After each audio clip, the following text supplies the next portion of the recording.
Que privilégio compartilhar com você neste momento a preciosa palavra de Deus para tratar de um assunto da mais alta importância para a sua, para a minha, para a nossa vida. O poder através da oração.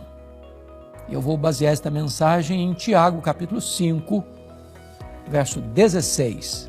Vamos ouvir a leitura deste texto. Confessai, pois, os vossos pecados uns aos outros e orai uns pelos outros para serdes curados. Muito pode, por sua eficácia, a súplica do justo. Charles Haddon Spurgeon, príncipe dos pregadores do século XIX, disse que quando Deus está para fazer uma grande obra na terra, primeiro, Ele desperta o seu povo para orar. Deus, sendo soberano, tendo o controle da história em suas mãos, tendo as rédeas da história em suas mãos, Ele resolveu, na sua soberania, agir por intermédio da oração do seu povo. A oração não tem poder. A oração aciona o braço do Deus Todo-Poderoso. A oração é para gente fraca, como você e eu. Mas podemos recorrer pela oração ao Deus vivo, àquele que tem poder de interferir nos acontecimentos, de virar a mesa da história, de mudar o placar do jogo. A oração, na verdade, é a força mais poderosa da terra, mais poderosa do que um exército, porque a oração aciona o braço do Todo-Poderoso Deus.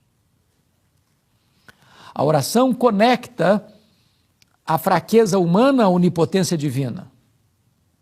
A oração conecta o altar da terra com o trono do céu. Quando você ora, as orações dos santos, diz a Bíblia, sobem como incenso à presença de Deus, vai ao trono de Deus e, em resposta, as intervenções soberanas de Deus na história acontecem em resposta às orações. Tiago chega a dizer nesta obra, nesta epístola, no capítulo 4, nada tendes, porque nada pedis. O próprio Senhor Jesus Cristo ensinou, pedi e dar-se-vos-á, buscai e achareis, batei e abrir-se-vos-á, porque todo o que pede recebe, todo o que busca encontra, todo o que bate, abrir-se-lhe-á. Aqui Tiago 5,16, falando da vida, do ministério do profeta Elias, que orou com instância para não chover e não choveu, que orou e Deus ressuscitou o filho da viúva, que orou e fogo caiu do céu, demonstrando que só Ele é Deus, que orou e as torrentes abundantes e caudalosas desceram dos céus para regar a terra.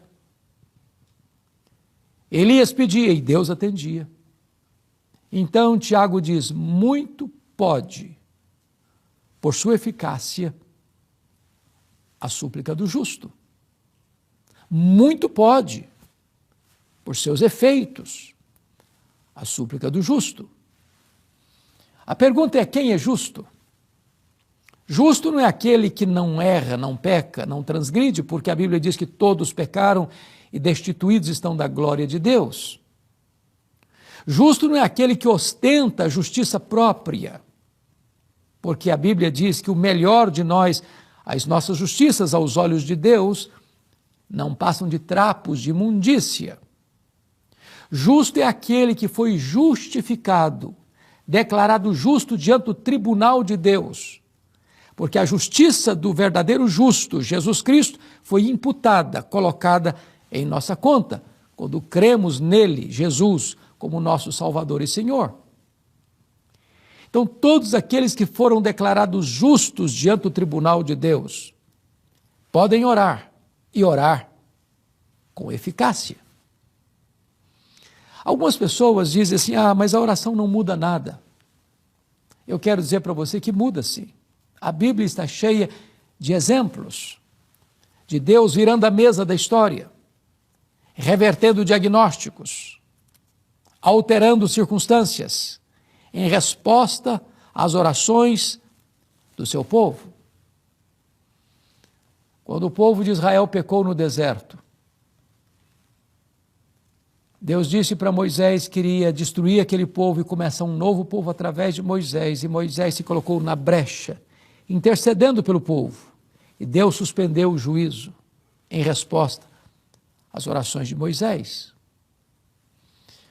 Quando os anjos de Deus foram a Sodoma para exercer o juízo divino sobre aquela cidade promíscua e violenta, Abraão se colocou na brecha. E diz a Bíblia que, lembrando-se Deus de Abraão, tirou Ló de Sodoma. As orações de Abraão em favor de seu sobrinho Ló foram um instrumento que Deus usou para libertar aquele homem da condenação na cidade contaminada e condenada. A Bíblia fala de Ana, estéril, que chorava, orava e jejuava diante de Deus, até que o Senhor ouviu a sua voz e fez do seu ventre, que era um deserto, um pomar frutuoso. E ela concebeu e deu à luz a Samuel, que tornou-se o maior juiz de Israel. Depois disso ainda teve outros filhos. A Bíblia fala de Jerusalém sitiada por um poderoso exército assírio, que afrontosamente disse para o rei Ezequias que nenhum Deus podia livrá-lo das suas mãos. Ezequias orou. E a Bíblia diz que Deus escala um único anjo que mata 185 mil soldados ao redor de Jerusalém, na iminência de atacar Jerusalém. E Deus não só cura o rei Ezequias da sua enfermidade mortal, mas liberta Jerusalém de uma invasão militar, em resposta à oração. A Bíblia está cheia de exemplos de como Deus age em resposta às orações do seu povo. Está lá escrito em Atos capítulo 12, que Herodes Agripa I mandou matar o apóstolo Tiago, passando a espada em Jerusalém e encerrando Pedro numa prisão de segurança máxima, com 4 etapas de escoltas, onde ele estava guardado, acorrentado, até que passasse a festa da Páscoa para ser executado.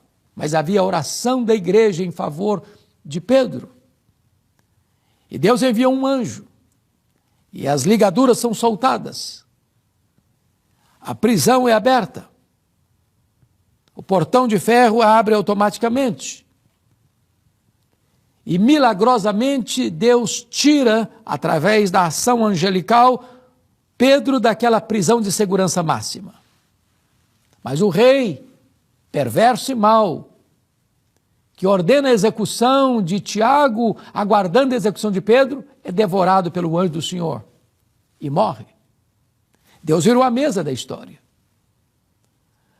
A Bíblia está cheia de exemplos, e a história também, de como Deus age por meio da oração do seu povo. Quando você ora, Deus ouve, Deus vê, Deus age. Quando você ora, as tempestades se acalmam.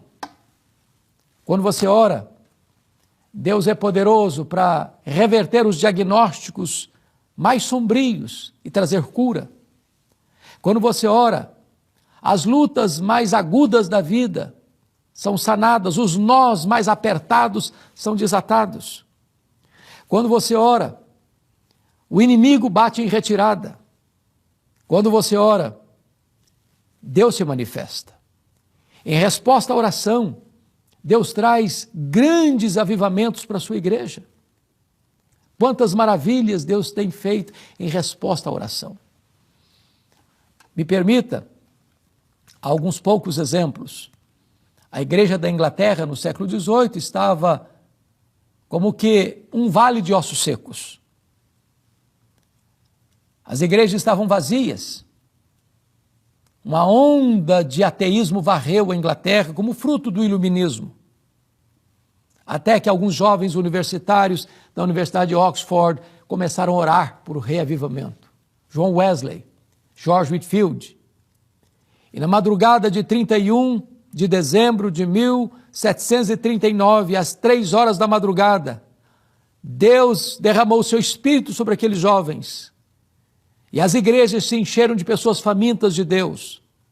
Nas praças as pessoas se acotovelavam, disputando um espaço para ouvir a palavra de Deus. E Deus restaurou a sua igreja. E Deus salvou centenas de milhares de pessoas como fruto da oração daqueles jovens. Eu tive a bênção de visitar a igreja coreana, que experimenta um grande avivamento em 1907. E até hoje, muitas igrejas, talvez a maioria das igrejas, têm reuniões diárias, pela manhã, pela madrugada. E ainda hoje nós vemos o soprar de Deus, o mover de Deus naquela nação. Igrejas fortes, pujantes, vivas, missionárias, em resposta à oração. Talvez você que está me assistindo agora tem causas humanamente impossíveis. Problemas no seu casamento, problemas de saúde, problemas espirituais, dramas pessoais, precisando de ver um sinal do favor de Deus na sua vida, na sua casa, na sua família. Pois eu conclamo você a dobrar os seus joelhos, a colocar a sua causa diante de Deus. O texto que nós ouvimos é: muito pode por sua eficácia a súplica dos justos. Todos nós temos livre acesso a Deus. O véu já foi rasgado. Podemos entrar na sala do trono com toda a intrepidez, porque temos Jesus Cristo, nosso supremo advogado, o nosso sumo sacerdote, que intercede por nós. E então nós podemos apresentar a Ele a nossa necessidade, os anseios da nossa alma, os gritos do nosso coração, sabendo que Ele se importa conosco, que o trono de Deus nos acolhe e nos recebe, que os ouvidos de Deus estão atentos, que as mãos de Deus não estão encolhidas, que Ele é poderoso para salvar, para libertar, para curar, para perdoar, para fazer tudo novo na nossa história, na nossa vida. Eu quero orar por você. Quero colocar a sua causa nas mãos de Deus. Onde você está, coloque agora aquelas causas humanamente impossíveis na presença de Deus, porque o nosso Deus é o Deus dos prodígios, das maravilhas. Para Ele não tem doença incurável, casamento irrecuperável, não há problema que Ele não resolva. Ele pode tudo quanto Ele quer. Vamos então orar. Deus, nós te agradecemos pela Tua palavra. Nós te agradecemos porque Tu és o Deus vivo, verdadeiro, Deus que ouve, Deus que vê, Deus que faz, e ninguém pode impedir a Tua mão de fazê-lo. Oramos pelas pessoas que estão agora nos acompanhando, nos assistindo. Meu Deus, ouve o clamor do aflito. Estende a Tua mão, realiza maravilhas na vida destas pessoas que agora estão nos assistindo. Assim oramos, em nome de Jesus. Amém.